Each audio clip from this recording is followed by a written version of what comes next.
Hello दोस्तों, स्वागत है आपका हमारे इस सेशन में, जिसमें हम आज पास्ट इंडेफिनेट के बारे में समझेंगे। पास्ट इंडेफिनेट के बारे में समझेंगे, ठीक है।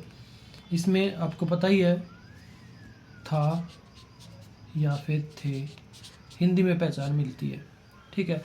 इससे पहले हम अपनी वीडियो देख चुके हैं, जिसमें हमने past, present indefinite, present continuous, present perfect continuous, आज पास्ट इंडेफिनेट के में हम आ चुके हैं।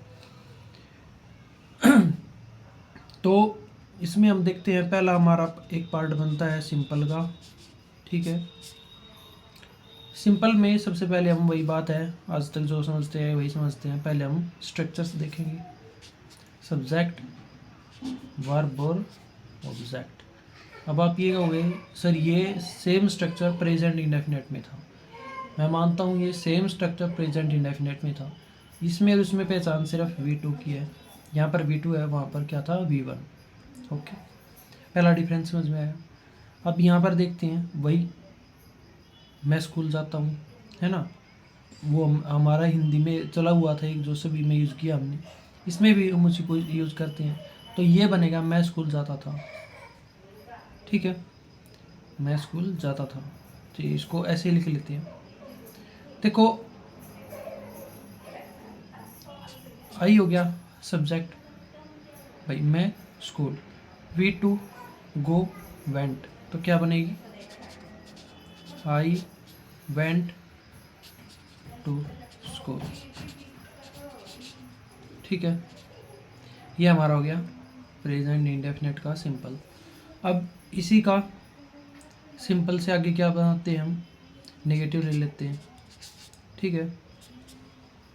नेगेटिव में थर्ड नंबर पे नोट आना चाहिए, subject, helping verb, main verb, ठीक है, जो भी लगेगी, प्लस 1 2 3। देखो थर्ड नंबर पे मैं ऐसे ऐसे याद रखना पड़ेगा आपको भी। अभी मैं यहाँ पे स्ट्रक्चर में गलती हो गई थी, लेकिन पता कैसे चला कि मैंने बार बार आपको याद करवाया है। थर्ड नंबर पे नोट होना चाहिए नेगेटिव सेंटेंस में, सब्जेक्ट, हेल्पिंग वर्ब, यहाँ पर नोट, फिर मेन वर्ब, फिर ऑब्जेक्ट, ठीक है। ये तो अभी इसको बनाएंगे कैसे, सब्जेक्ट तो आई हो गया, ठीक है।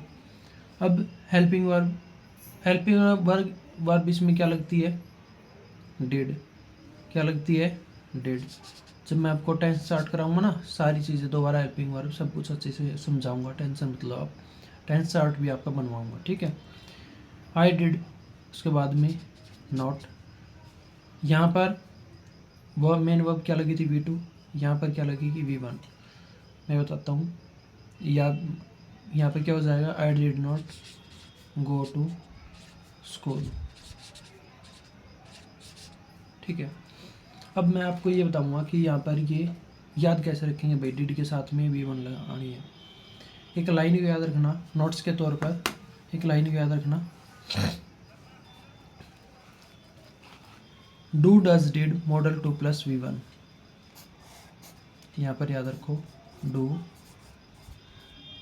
डज और डिड, डू डज डिड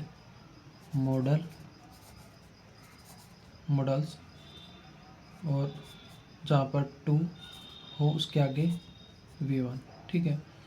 यानी इन सभी के आगे V1 यूज होती है, किसके आगे, डू डज डिड मॉडल बीएम, या फिर उसके साथ में क्या यूज लगेगी, V1। इसके अकॉर्डिंग आपको ये समझ में आ गया होगा, डिड है तो क्या आएगी, V1, ठीक है, भले ही पास्ट टेंस हो।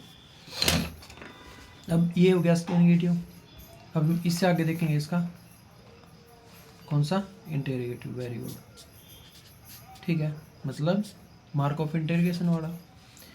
स्ट्रक्चर में क्या रहेगा, हेल्पिंग वर्ब बाहर, उसके बाद में सब्जेक्ट, उसके बाद में मेन वर्ब, उसके बाद में ऑब्जेक्ट, मार्क ऑफ इंटेरोगेशन।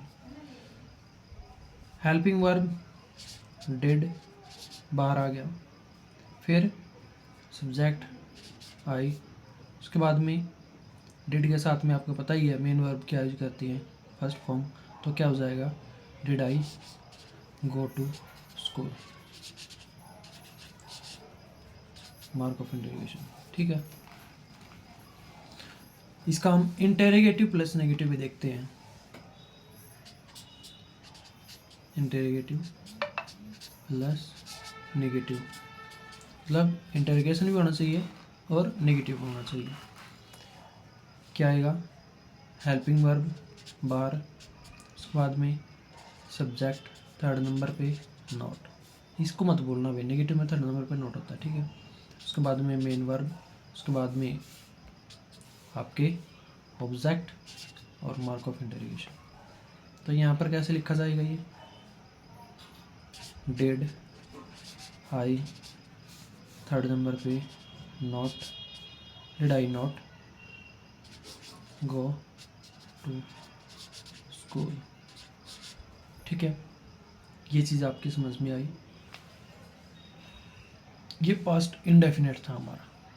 ठीक है, ऐसे ही आपको past continuous, past perfect continuous आगे नेक्स्ट वीडियो ऐसे मिलती रहेंगी। ठीक है, पिछले वाली वीडियो को अच्छे से ज़रूर रिवाइज करें और तब तक के लिए थैंक यू। मिलते हैं अपनी नेक्स्ट वीडियो में। जय हिंद, जय भारत।